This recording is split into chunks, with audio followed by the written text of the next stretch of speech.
Umbiko wezintatheli ze-Ground Up obekuyizo ebezilokhu zilandelela udaba lukaBester udalule ukuthi izikhulu zamajele ezintathu kanye nosombusazwe ababili abahlonishwayo kuleli balekelela uBester ukuba eqe ejele. At this moment, we have circumstantial evidence that pins at least 3 of the officials, senior officials within the prison, and at least 2 high-ranking politicians within society.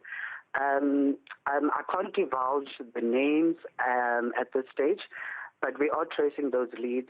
Amaphoyisa avule icala lokubulala emva kokuba umnyango wezokuhlunyeleliswa kwezimilo uqinisekisile ukuthi akusiye uBester owasha washona ngesikhathi igumbi ayeboshelwe kulo ejele liqubuka umlilo. We are waiting to hear back from them in terms of whose body was actually that, if it was not Uthabo Bester's. So we do understand that the fire was used as a decoy for prison officials to assist Uthabo Bester to actually escape the prison.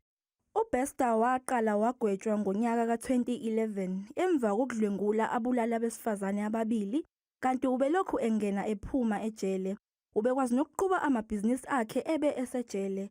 Kunxuswa noma ngabe ubani ombonayo nongaba nolwazi ukuba axhumane namaphoyisa njengoba kukholakala ukuthi usekubhaceni.